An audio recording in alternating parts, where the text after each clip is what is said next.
Entonces, para ver los ejemplos, vamos a retomar nuestro script que hemos estado trabajando a lo largo de las lecciones previas. Estamos trabajando con los datos del radio de láser. Y acuérdense, siempre que iniciemos una nueva sesión, yo les recomiendo reiniciar, decir restart error session, porque por aquello que tengamos una variable o algo ahí cargado que nos acordemos para evitar que nos genere algún problema. Y luego siempre debemos definir el directorio de trabajo. ¿Sí? Entonces, siempre que hay que hacer eso al inicio, no importa que ya estemos ahí todo, es como una costumbre para evitarnos dolores de cabeza futuros.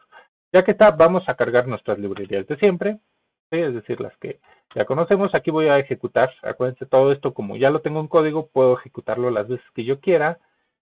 Ahí, por ejemplo, obtengo esta tablita, todo esto que habíamos construido, lo puedo ir haciendo y habíamos visto que habíamos construido distintas gráficas. ¿Sí? Aquí había puesto distintas gráficas para realizar. Vamos a trabajar en una en específico, únicamente para mostrar o para sí, básicamente mostrar estas nuevas características. ¿Sí? Entonces, vamos a trabajar, por decirlo así, vamos a trabajar con esta, vamos a trabajar con el de las intensidades, el de promedio. Entonces, vamos a ver dónde lo tenemos, creo que era esta de aquí. Entonces, es esta, tenemos el promedio de las intensidades. Entonces, déjenme copiar el código nuevamente y vamos a darle aquí formato de gráfica. Sí, entonces voy a trabajar únicamente con esta, pero realmente podemos repetir lo mismo para las distintas gráficas que tengamos a nuestra o que necesitemos hacer. Entonces, tenemos esta gráfica, ¿se acuerdan? Teníamos posición, promedio. Entonces, lo primero que habíamos mencionado era que si ponemos un más, acuérdense, agregamos una nueva capa y voy a poner la función labs. ¿Sí? La función lab, déjenlo agrando un poco para que sea más fácil que lo visualicen. La función lab lo que me permite es, por ejemplo, si yo quiero modificar el título, puedo ponerlo de esta forma, ¿no? Y entonces puedo decir que es intensidad promedio versus posición de la navaja. ¿Sí? Y entonces si yo genero la gráfica, vemos que aparece justamente, déjenme activar el circulito amarillo del mouse para que puedan visualizar. Ok, entonces vemos que aparece aquí el título, intensidad promedio versus posición de la navaja. Y fíjense que aquí ya lo estoy escribiendo como texto normal, con acentos, espacios, caracteres especiales, todo lo que necesite para que tenga sentido este título. Sí, pero no es lo único que podemos hacer. Fíjense cuál es la diferencia. Aquí no tenía título y aquí tenía el título. Pero también puedo modificar la descripción o lo que tengo en mis X. Para eso, si pongo yo únicamente X, fíjense que es dentro de la misma función labs. Simplemente separo por una coma, pongo X y entonces aquí pongo posición de la navaja. Sí, un nombre de variable que, si bien en nuestro data frame no sería el adecuado porque es muy largo, tiene acentos, caracteres especiales, cosas así, aquí sí podemos utilizarlo para hacerlo. Y algo similar puedo poner en el eje Y entonces pongo intensidad promedio. Entonces cuando yo genero mi gráfica, vemos que cambia ahora también el nombre, posición de la navaja e intensidad promedio. Entonces vamos viendo cómo de una gráfica así muy simple que si yo no tengo el contexto, no sé a quién preguntarle qué es lo que está pasando, es muy difícil identificar qué es lo que estamos viendo.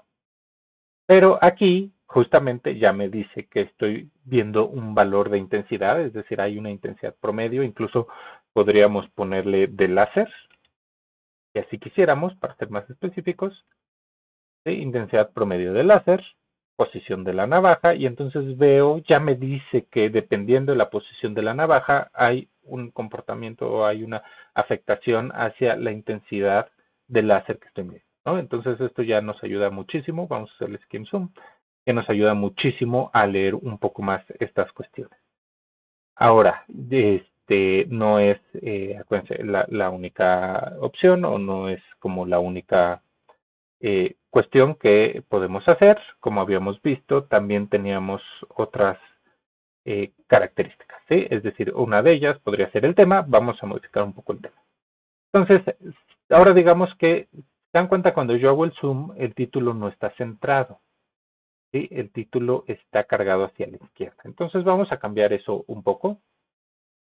Antes de cambiarlo, acuérdense, yo puedo ejecutar la función de ayuda labs, y lo que me dice es una función de ggplot, y fíjense, aquí tengo varios. Tengo el título, puedo incluso poner un subtítulo si quisiera, un caption, tag, entre otras cosas, ¿no? También, bueno, hay otras opciones de modificar las etiquetas de los ejes, es con XLab, pero digamos, puedo hacerlo yo también aquí desde esta forma. Entonces ahí pueden ustedes revisar qué otras opciones tenemos. Ahora, quiero centrar el título de mi gráfica. Entonces voy a agregar una nueva capa, voy a juntar la función tem, y fíjense que la función temp tiene un montón de opciones. Realmente no vamos a poder revisar todas de ellas porque no nos daría tiempo.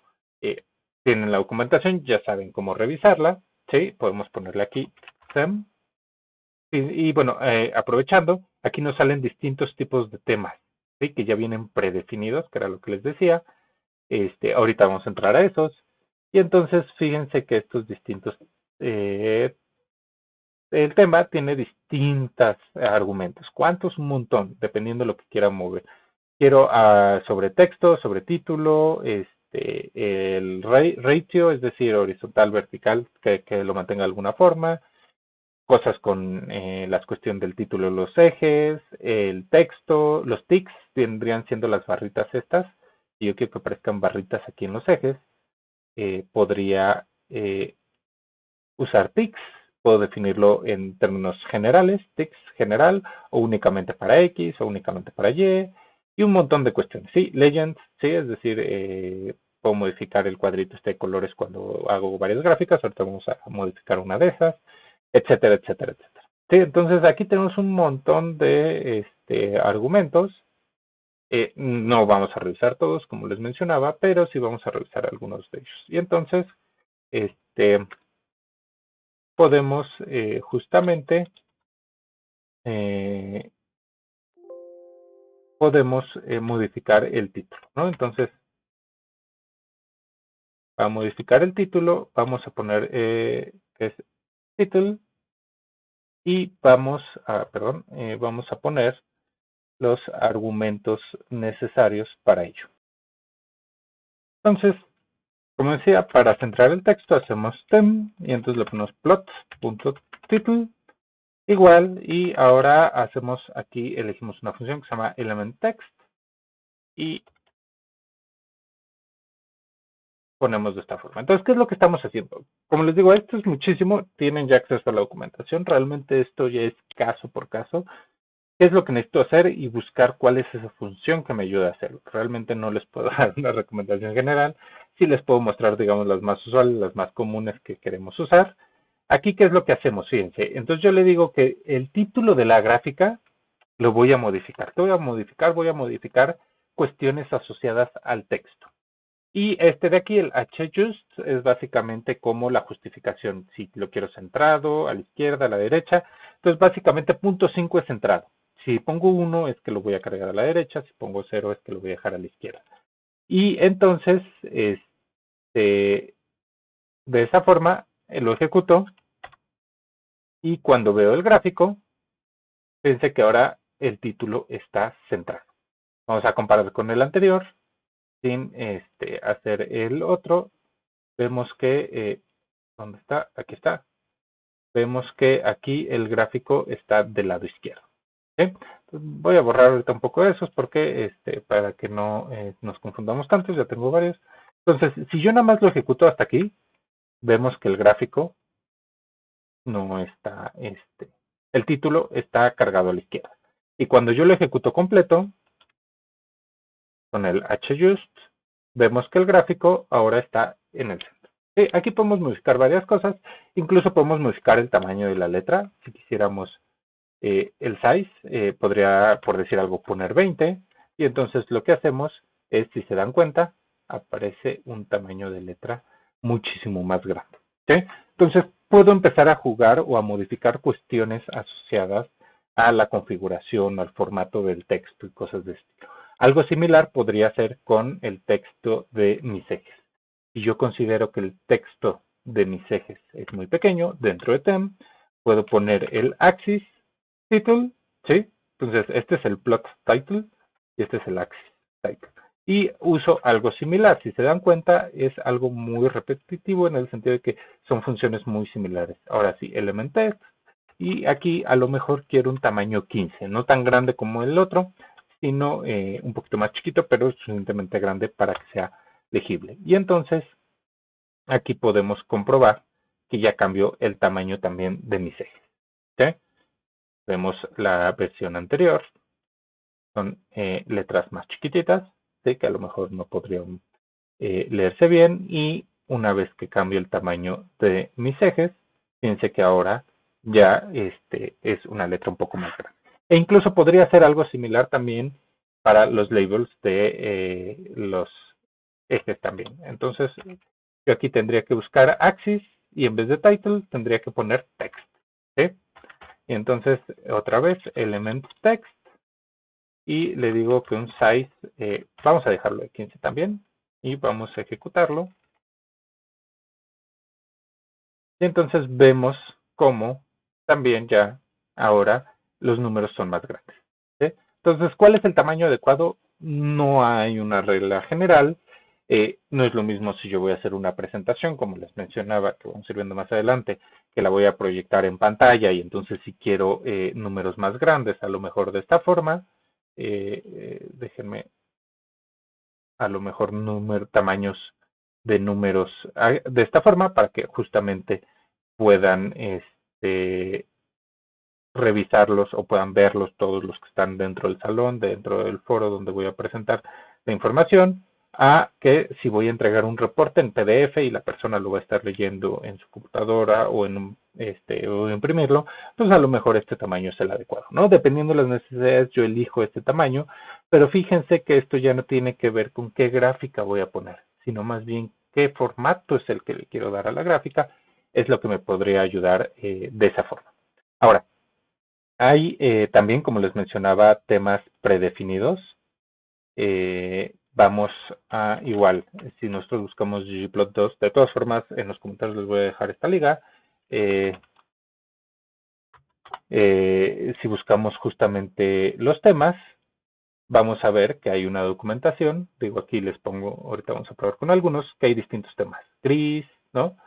BW, que es Black and White, si mal no me equivoco, Line Draw, Light, etcétera, etcétera, ¿no? Minimal, Void, Classic, Test, etcétera, etcétera. ¿Qué es lo que hacen? Es cambian el tipo de tema. Fíjense, como aquí tengo un cuadro cuadriculado, valga la redundancia, tengo un montón de líneas del grid para más o menos ver el valor a que se refiere, y aquí no tengo tantas, ¿no? Si bien tengo algunas, no son tan cargados, aquí puedo verlo un poquito más sencillo, etcétera, etcétera, ¿no? Entonces, ese tipo de cuestiones, aquí no tengo el cuadro, aquí en vez de un cuadro tengo únicamente los ejes, ¿no? Aquí todo está en blanco, no veo escalas, cosas así. Entonces, dependiendo de las necesidades, podemos usar alguno de estos temas.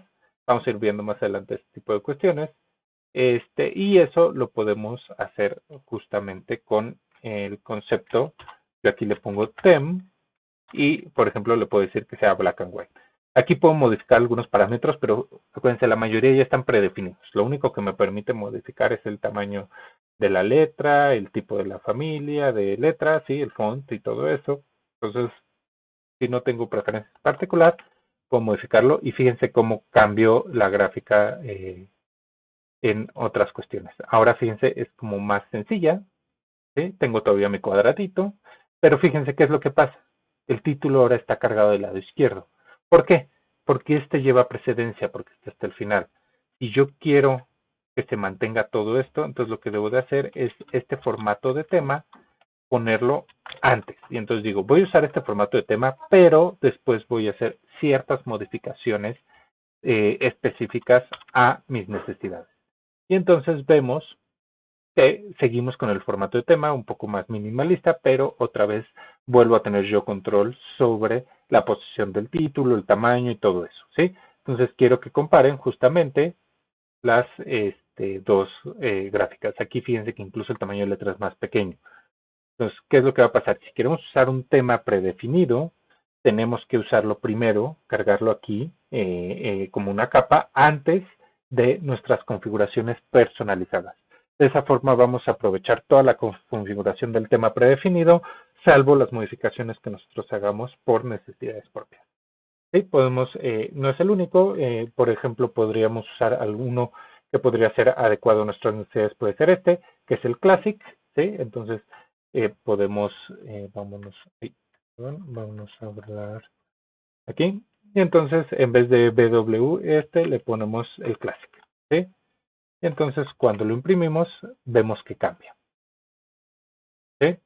Ya cambió aquí algunas cuestiones, vemos que ahora ya no está la caja completa, ya está el eje así, entonces puede ser el que necesitamos, no tenemos, fíjense, la rejilla, el grid, pero más o menos podemos ver qué valores son.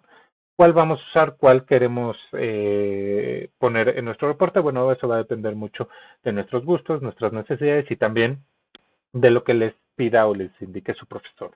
Entonces, realmente ahí esa decisión tienen que verla ya más bien sobre el análisis, sobre el tipo de experimento, sobre las indicaciones que les da su profesor, y a partir de ahí tomar una decisión.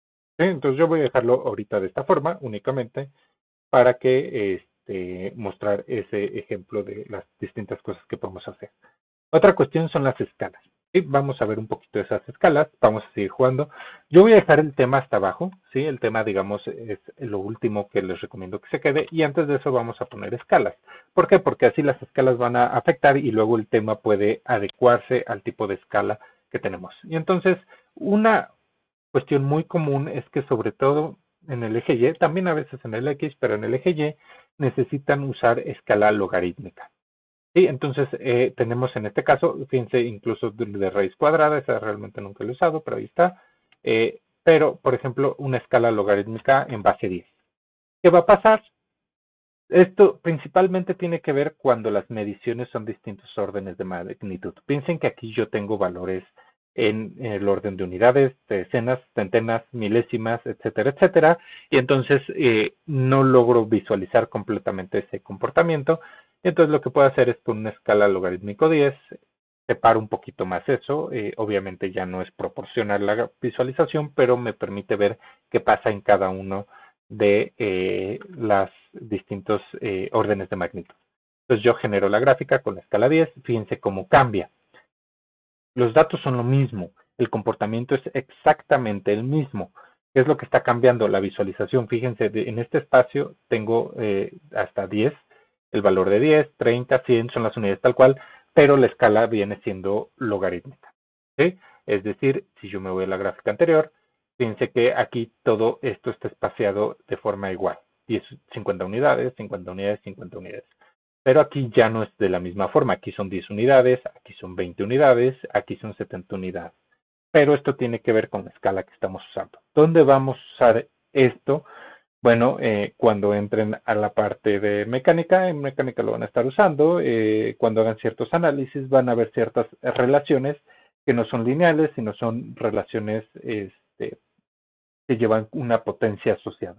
Entonces ustedes tienen que aplicar esta transformación de logaritmo para ver que si al momento de aplicar la relación de logaritmo obtienen una recta, entonces la relación es potencial, se llama, tiene que ver ahí con una potencia, y va a coincidir justamente con la teoría y todo eso, y después van a poder hacer el ajuste de rectas y todo este tipo de cuestiones. ¿Sí? Básicamente es como la idea, todo eso lo van a estar revisando en sus laboratorios, no se preocupen, van a ver toda esa teoría.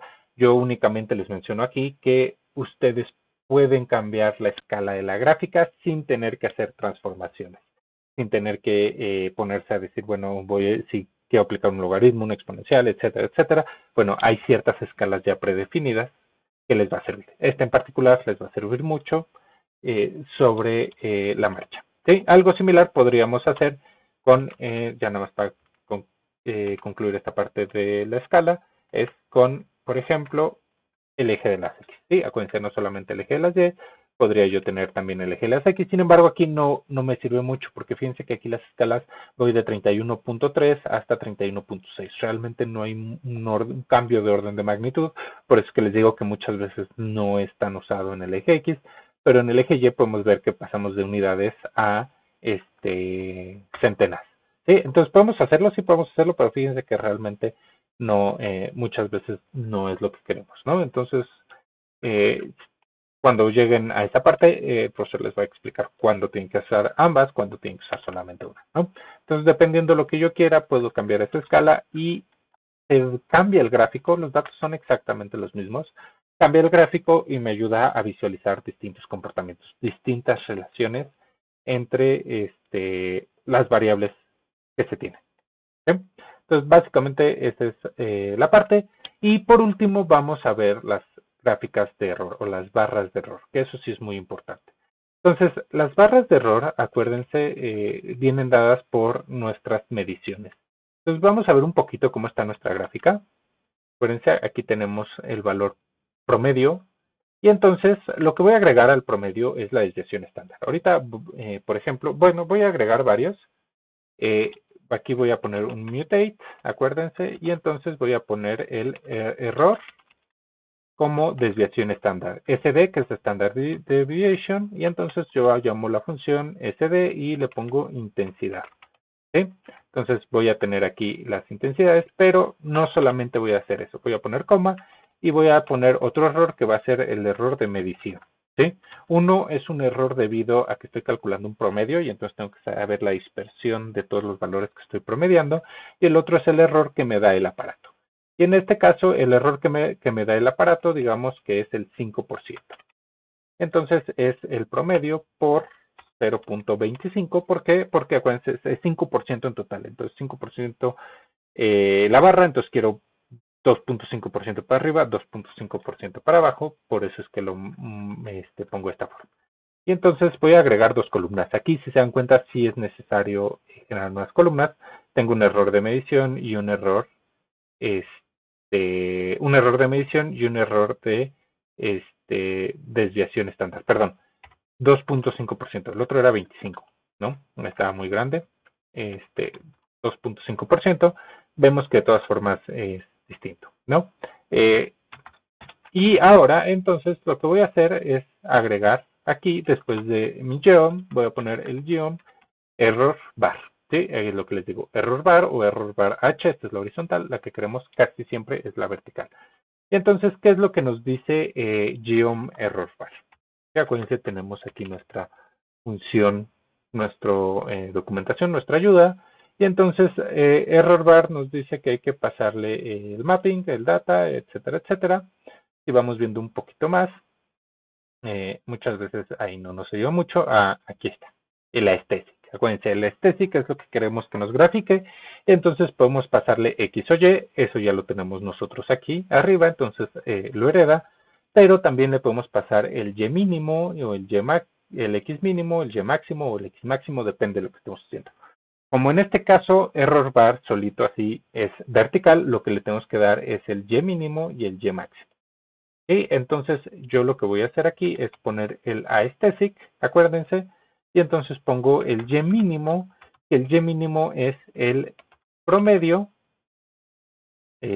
menos el error SD. ¿Sí? Y el Y máximo va a ser el promedio más el error SD. ¿Sí? Esa es una opción. Entonces yo pongo más y cuando genero mi gráfica, a ver, perdón, es que aquí no es un más, aquí es el magrita, ¿sí? Ahí hay que corregir eso. Entonces cuando genero la gráfica, fíjense que ya no solo son los puntitos, ¿sí? Ahora me genera unas barras que lo que me dice, esta medición de intensidad está alrededor de este valor, pero puede estar un poquito más arriba, un poquito más abajo, y este es el intervalo realmente donde yo sé que la medición viene ahí, ¿sí? Vemos que hay intervalos muy chiquitos y hay intervalos un poquito más grandes. ¿Qué nos dice? Tenemos un poco más de incertidumbre en el centro de la gráfica, que es justamente donde la navaja está casi a la mitad de láser es donde tenemos un poquito más de incertidumbre. Aquí tenemos, por ejemplo, también tienes un poquito más de incertidumbre, pero en general tengo estos rangos. Esto es importante porque entonces realmente el valor verdadero podríamos decir que está colocado en esa parte. ¿Sí? Esa podría ser una opción. A lo mejor no quieren usar el error estándar o el error de la desviación estándar, sino el error de la medición. ¿Sí? Entonces, vamos a usar el error de la medición. Otra vez, fíjense que es promedio menos cierto valor hacia abajo, promedio más cierto valor hacia arriba. Y hacemos nosotros la gráfica. Y vemos que obviamente cambia. ¿Por qué? Porque estamos usando un criterio distinto de medición. Pero fíjense que pasa aquí algo chistoso. Como el error viene asociado, en este caso, como el error viene asociado a un porcentaje respecto al valor que estoy midiendo, que es muy común en diversos instrumentos que estarán usando a lo largo de la carrera, cuando el valor es muy pequeño, el error también es muy pequeño. Cuando el valor es muy grande, el error es muchísimo más grande. Entonces, fíjense que, y entonces, ¿qué tiende a pasar? Tengo mediciones en esta franja, en esta región, no sé exactamente en dónde, pero sé que las mediciones tienen que estar aquí. ¿Sí? Entonces, ¿qué es lo que buscamos cuando estamos haciendo el ajuste del modelo? Queremos explicar cómo se comporta, cuál es la relación que hay, y entonces queremos hacer ese ajuste, pues queremos que esa recta que estamos posicionando no necesariamente pase por los puntos, pero sí por este rango de medición. Entonces, mientras pase por el rango de medición, sabemos que tenemos un valor adecuado. Si no pasa por ese rango de medición, bueno, ahí tenemos valores atípicos, extraños, que pueden ser debido a estabilidad en los instrumentos, a la forma en que generamos el experimento, etcétera, etcétera. Tendríamos que revisar o analizar qué es lo que pasa, ¿no? Pero entonces, si se dan cuenta, aquí tenemos nuestras barras de medición. Es muy común, sí, sí o sí es muy común que les pidan estos errores, es decir, sus gráficas tienen que llevar estas barras de error para que ustedes puedan decir que están reportando adecuadamente su experimento. Entonces, esta es una forma de hacerlo. Si quisiéramos también hacer, por ejemplo, las barras de error verticales, podemos agregar otra capa, acuérdense, el Geom Error Bar H, y entonces hacemos, ahora ya no va a ser Y y X, ¿no? Entonces va a ser X mínimo, y entonces el X mínimo va a estar dado por la posición, y en este caso estoy usando el instrumento que se usó es un micrómetro, tiene que ver con eso. Eh, digamos, en términos generales, cuando la documentación no dice, digo, no se preocupen todo esto, es nada más como para justificar el valor que voy a poner aquí. Todo eso lo van a ver en sus laboratorios, les van a explicar los criterios que tienen que usar para reportar su error. Pero muchas veces te dice, bueno, si no hay, la documentación no es clara o no te dice cómo, utiliza la mitad de tu mínima escala. Entonces aquí la mitad de mi mínima escala sería justamente aquí abro paréntesis, un 0. Perdón, otra vez, abro paréntesis, un 0.05. ¿Por qué 0.05? Bueno, porque estoy reportando, no es cierto, creo que es un poquito menos, vamos a ver. Entonces, fíjense, la posición, vamos a verlo en view. Ahí sí necesito saber, tiene que ver con cifras significativas, todo eso que van a estar viendo antes. Fíjense, aquí está. Estoy reportando 2 decimales y entonces la mínima escala sería el siguiente. ¿Sí? Entonces, sería esta cuestión así. ¿Sí? Y entonces la mitad de la mínima escala, si la mínima escala es esta, la mitad tendría siendo esta de acá. ¿Sí? Entonces, el mínimo le tengo que restar ese valor y el máximo o el Xmax tengo que sumarle ese valor. ¿Sí? Y entonces posición, este es Xmax. Entonces, fíjense que cuando son valores específicos, constantes, como estos, puedo ponerlos aquí dentro, no necesito hacer el cálculo previamente. Cuando son valores un poquito más variables, hay que hacer el cálculo antes de eso. ¿Sí? Entonces ya pongo aquí yo el tráfico y cuando lo agrego, fíjense que generamos, ahí no se ve porque está como muy amontonado, pero fíjense, se ve una línea en medio. Esa línea en medio es justamente nuestra barra de error, pero realmente es una barra de error como muy, este, que está aquí. Entonces podemos nosotros jugar, por ejemplo, con el tamaño de las fronteras, ¿no? Estas barritas que se ven. Podríamos ponerle incluso a lo mejor un alfa de 0.5 o 0.3 incluso. ¿Sí? Acuérdense, a lo mejor para permitir que sea más legible nuestra gráfica, ahí está un poco mejor, ¿no?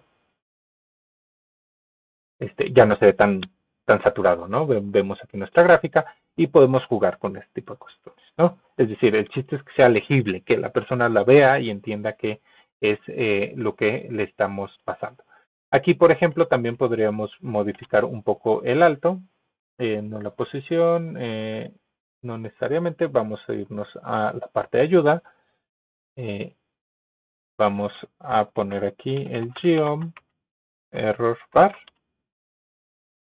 Entonces vamos a ver qué otras cuestiones tenemos. No queremos el tamaño, hay una opción para poner el ancho, ¿no? Entonces aquí viene, podemos ver aquí en el ejemplo el width .02. Entonces puedo ponerle yo una cosa así como width 0.2 y este mismo ponerlo en el del error bar horizontal. ¿Sí? Entonces, ¿qué es lo que va a pasar? Vemos, fíjense, cambiamos el tamaño de nuestras barras, estas como horizontales, entonces es mucho, no lo queremos así. En este segundo no lo reconoce, vamos a dejarlo. Entonces vamos a poner algo a lo mejor un poquito más chiquito, 0.02, y ahí está, ¿no? Es como un poquito más adecuado a lo que queremos. El zoom, vamos a poner el zoom. A lo mejor no, fíjense, todavía está muy grande, vamos a reducirlo. Sí, pero estas cosas, al final de cuentas, no hay un valor específico, simplemente hay que uno ir haciendo prueba, depende mucho de las escalas en las que estamos trabajando, nuestros datos, fíjense, ahí puede ser un poquito más adecuado. Y ahora lo que queremos es la altura de los otros, ¿sí? Entonces ahí ya se ve un poco más legible. Y entonces aquí, si el otro era width, aquí debe ser height, ¿no? Y entonces podemos poner .0005, ¿sí? A ver si nos funciona. No reconoce el height. Entonces vamos a la documentación. Debe de haber por ahí otro error bar H. ¿Sí? Vamos a la documentación de error bar H. Y entonces vamos a ver aquí la documentación. Fíjense aquí era el X mínimo, el X máximo. Vamos a ver si existe una opción. Sí, miren, es el height. Pero entonces, ¿por qué? No. Perdón, lo había escrito mal. Me faltaba la height. Y entonces, cuando lo ponemos, vamos a hacer un zoom. Vemos realmente como que no hay mucho cambio. Vamos a ponerle un valor un poquito más grande. A lo mejor aquí no necesariamente tiene que ser la misma escala que estamos usando en el otro, ¿no? Entonces, como que no nota mucho, pero vemos que ahí está la barra de error, ¿no? Entonces podemos jugar con este tipo de cuestiones y aquí reportarlo y entonces resulta que aquí tenemos un rectángulo. En este rectángulo está realmente la medición y esto nos ayuda a analizar esta cuestión de error y todo eso. ¿Por qué es importante analizar el error? Porque analizar el error realmente es lo que nos dice si nuestro experimento es adecuado o no. Acuérdense, nunca vamos a tener mediciones perfectas, nunca vamos a tener, yo dudaría más de un experimento donde los datos salieron tal cual, están reproduciendo la teoría sin ningún error. Eso no es cierto, realmente lo que hacemos es que los datos nos van a reproducir la teoría con cierto margen de confianza, cierto margen de error, que es este que nos muestran aquí, ¿sí? Y entonces, mientras la teoría coincida con mis datos experimentales dentro de este margen de error, voy a estar satisfecho. Ahora, si tengo un margen de error muy grande, es decir, esta medición puede ir desde 150 hasta 50, bueno, a lo mejor estoy haciendo algo mal en el experimento, porque pues ahí puede caber cualquier cosa en la teoría. Entonces lo que buscamos es eso, un margen de error relativamente pequeño, en proporción a los valores o las escalas que estamos trabajando, y que permita coincidir con la teoría de forma adecuada. ¿Sí? Básicamente esa es la idea, esas son las cosas que vamos a estar trabajando en el formato de la gráfica. Realmente esto no lo tenemos que hacer para todas las gráficas, solo para esas gráficas que ya vamos a utilizar en nuestros reportes. Y por eso lo separé un poco de la parte exploratoria, donde hacemos distintas gráficas, vemos cómo se ve y toda esa cuestión. Ya nada más para terminar, para concluir y no dejarlo nada más comentado, es, por ejemplo, aquí habíamos hecho una gráfica, vamos a cubrir esta de aquí. Habíamos hecho esta gráfica donde teníamos las distintas mediciones. ¿Sí? Entonces tenemos repeticiones, todo eso. Entonces vamos a reutilizar aquí mucho de lo que hicimos en la otra. ¿Sí? Fíjense, esta es la ventaja. No voy a querer las horizontales, no voy a querer las barras verticales. Y entonces vamos a reutilizar todo eso. El error de medición, tengo que agregarlo aquí. También tengo que agregarlo, o bueno, guardarlo en una variable. Entonces vamos a borrar aquí, agregamos el error de medición.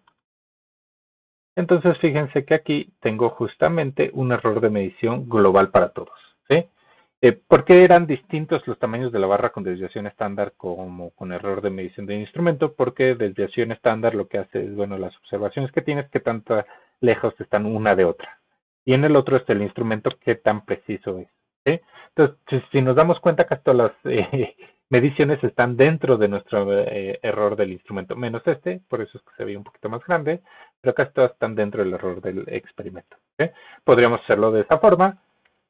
Podemos agregar color, si quisiéramos que fuera una barra de error por cada una de mis observaciones. Puedo poner aquí el color, es repeticiones. ¿Sí? Vamos a ponerle aquí un enter para que esté todo en la pantalla. Y le agrego color, entonces fíjense que voy a tener, el problema es que ya estoy cargando aquí mucho la gráfica. Tengo una barra por cada una de las mediciones, ya no es una barra negrita, son un montón, pero ya no es legible, ¿no? Entonces piensen, parte de eso es justamente esta cuestión, ¿no? Vamos a dejarlo ahorita, vamos a ver cómo podemos solucionarlo.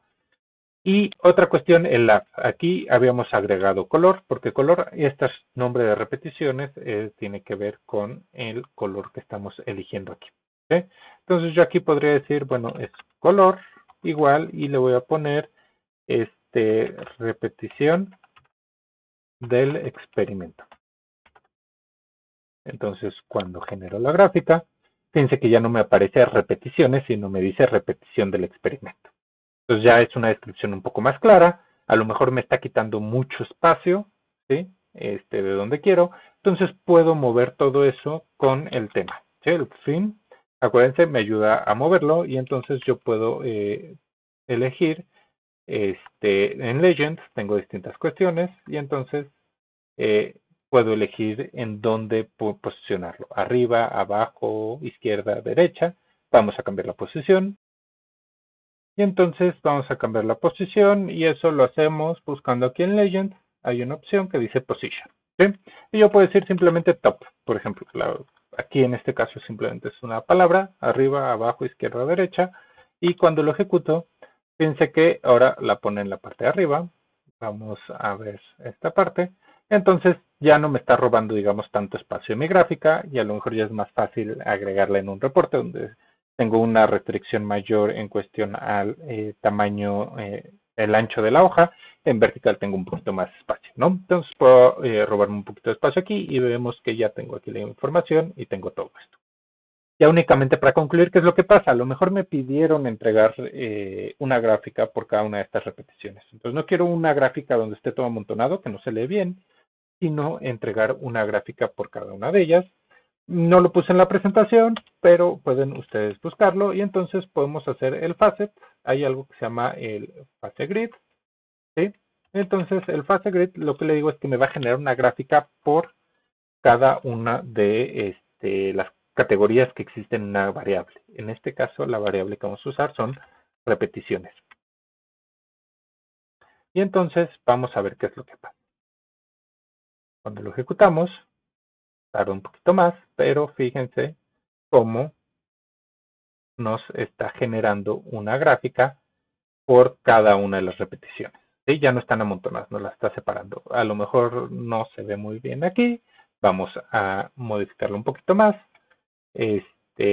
Vamos a ponerle, hay otra opción que es el wrap, que el wrap, digamos, la llena como matriz horizontal y vertical. Vamos a ejecutarla. Miren, y esta a lo mejor puede ser más adecuada, ¿no? Entonces aquí tenemos el comportamiento de mi repetición 1, 2, no, bueno, 1, 10, 2, 3, 4, 5, 6, 7, etcétera, etcétera. ¿Sí? Aquí tengo todos sus comportamientos y si se dan cuenta, ahí más o menos se ven las barras de error. A lo mejor aquí ya no nos funciona esto que estábamos usando originalmente. Entonces le quitamos un poquito el alfa, lo volvemos a ejecutar y vemos como que ya se ve un poquito más, ¿no? Entonces, básicamente esa es la idea. Vemos el comportamiento, ¿sí? Y podemos entregar entonces ya todas estas gráficas en un solo diagrama y entonces vemos que el comportamiento en general no necesariamente es el mismo. Fíjense cómo hay mayor variabilidad en el centro. Aquí como que hubo una variabilidad hacia abajo, aquí como que ahora está hacia arriba, ¿no? Entonces, como que hay cierta variabilidad aquí en el centro que es común, digamos que es donde estás justo entrando a la mitad del láser, entonces es lo que se espera, tener una mayor variabilidad ahí. Y en los otros es como más estable, como que el comportamiento es muy similar, ¿no? Cosas de ese estilo es lo que ayuda un poco a entender qué es lo que es, ¿no? Entonces, cosas de ese estilo se pueden hacer. Hay un montón más de funciones. Ustedes ya tienen acceso a la documentación. Ya les había mostrado la otra vez los PDFs que tienen acceso a todo esto. Es cuestión de que los revisen de acuerdo a las necesidades. Y si no, acuérdense, digo, siempre está algo llamado Stack Overflow. Entonces, podrían buscar, por ejemplo, ggplot. Y de preferencia en inglés es más fácil que encuentren información, ¿no? Y entonces, how to, no sé, add error bar to scatter plot, ¿no? Definen qué es lo que quieren hacer, aquí van a encontrar un montón y pueden buscar en las primeras opciones, ¿no? A lo mejor, entonces les dice ggplot error bar y aquí les habla un poquito, les pone algunos ejemplos chiquitos, incluso miren, las barras de error las pueden hacer en otras gráficas, no solo en dispersión, pueden ponerlas o pueden ponerla aquí y también fíjense que están usando dos gráficas, línea y dispersión. Pueden ver, les dan ejemplos, cambiar de colores, ¿no? Ese es con el Scale Color, acuérdense, no lo mencioné yo, pero con Scale Color manual, ustedes pueden elegir los colores que quieren utilizar, etcétera, etcétera, ¿no? Fíjense cómo hay distintas opciones de hacer las gráficas de error, ¿no? O aquí también alguien pregunta y alguien le da una respuesta, tiene una palomita y alguien le da una respuesta de cómo hacerlo. Básicamente, esa es mi recomendación. Tienen acceso a la documentación, guárdenla, busquen ahí, o si no, usen San Google, escriban la frase o la acción que quieren realizar específica y van a encontrar ejemplos y sobre esos ejemplos ya van modificando. Básicamente así es como pues van a ir aprendiendo todos estos. No hay un lugar que les pueda decir, bueno, pues sí, la documentación completa, pero es buscar entre páginas y páginas y páginas. A veces no es la opción, entonces son distintas oportunidades que tienen para ir aprendiendo de acuerdo a sus necesidades. ¿Sí? En vez de saturarlos con tantas opciones, les doy una muestra de lo que pueden hacer, lo que considero que puede ser más común, y de ahí en fuera ustedes van a tener que complementar con sus necesidades. Ok, entonces esto sería todo para la parte de formato de gráficos. Vamos a pasar a la parte de Markdown para poder entender un poquito más justamente cómo generar nuestros reportes.